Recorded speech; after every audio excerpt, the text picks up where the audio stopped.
Hello, all of you. In this class or in this video, we are going to be learning classroom vocabulary. We are going to see some vocabulary that we can use in the classroom as teachers. Since I'm an English teacher, I'm working at public school. I teach English as a foreign language and also teaching French, but my specialty is in the English language. And here I'm gonna be teaching you some vocabulary that we can be using in classrooms. Let's get started. Um, let's gonna see. Sorry. Okay, the first phrase that we can see in a classroom as a vocabulary, see you next class. We use this a lot when we say goodbye to teachers. I mean, when we say goodbye to the students, we say, see you next class. If you, as a teacher, you are gonna get out from the classroom or your students are going to get out from the classroom, you are gonna say goodbye to them by this way. Say, see you next class. Okay, this is pretty. The next one is, excuse me, teacher, when I go to the restroom, here we have a mistake here. Don't pay attention to this mistake. It's a mistake because it's not correct, this word. But the word should be, excuse me, teacher, when I go to the restroom. Restroom is the same as bathroom. But since it's a public bathroom, we use restroom instead of bathroom because bathroom is like more private than restroom. Restroom is public. Okay. Next, excuse me, now it's correct. Now the word that was incorrect in the previous slide, in this slide is correct, which is excuse. Excuse me, teacher, may I pose a question? Or students also can ask, may I ask a question? Here it says, may I pose a question, but they also can say, may I ask a question? Okay. Okay, next phrase is me, teacher. This is especially when the teacher is asking a question and students are raising all together the hands. And there are some students that they are going for this face and they raise the hand and say, me, teacher, with this face, like, please let me, because I want to say the answer. This happens sometimes. Let's gonna see the next phrase, which is let's talk in English. This is especially used for teachers, for English teachers. Let's talk in English, everybody. Don't use the Spanish language in the classroom. Class is over or the class is over. We use this when we finish the class. Next. This is a question. It says, what does the word mean in Spanish? For example, what does the word table mean in Spanish? And students can ask this question when they don't know the meaning of a word. If they don't if they don't know the meaning of the table, they are gonna ask, what does the word table mean in Spanish? Because they wanna know what that word means in the native language. Or they can also ask, what does table mean in Spanish, okay? Will you repeat that word, please?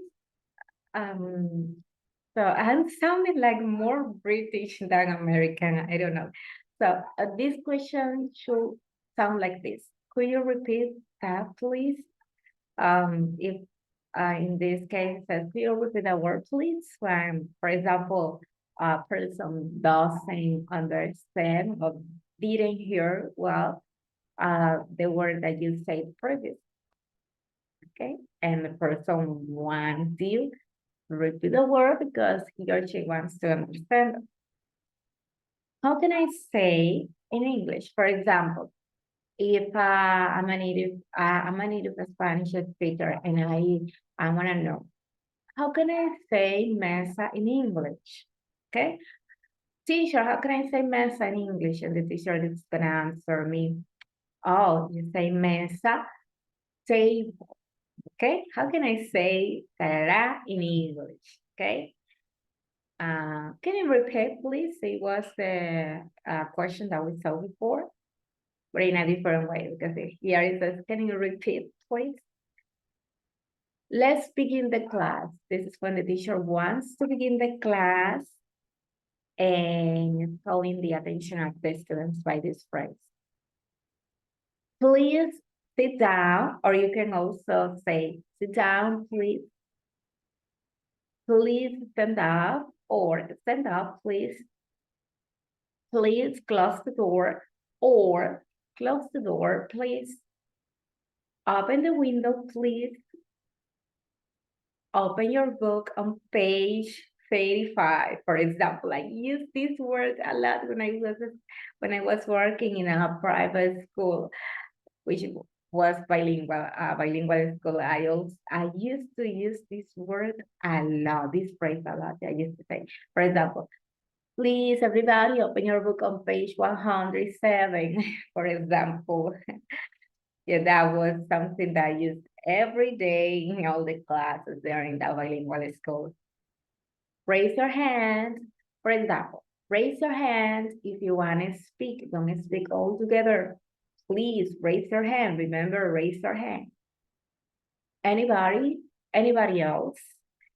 This is, for example, when you're asking a question and students are participating, and then you see that some students haven't participated yet, and you are calling their attention by asking this question. Anybody else? Do you understand? Oh, this question, I think, is a mistake. Why is a mistake? Because this is automatically, when someone asks you if you understand something, you're automatically gonna say yes, even though if you didn't understand anything. For example, teachers used to ask this question, do you understand? All the students say, yes. But probably they didn't understand. But because this is a class question, they say yes, just to say yes. But probably they didn't understand. I think we should use more open questions for students. Do you finish? Okay, yes, I did or didn't. Repeat after me. Oh, yes, this we used a lot. Repeat after me. And students start repeating after the teacher's work. Be quiet, please. Please copy the class. Do you have any question? Please sit down. Please stand up. Pay attention, please. Guys, I think I finished. So these are some phrases that you can use in a classroom. These are, how can I say, vocabulary, yes. Vocabulary, if I didn't mistake. Vocabulary, classroom vocabulary that we can use in any classroom. But in this case, English class. Thank you so much for paying attention to this video. I hope you put into practice everything that you learned here. Bye-bye and see you soon. Take care.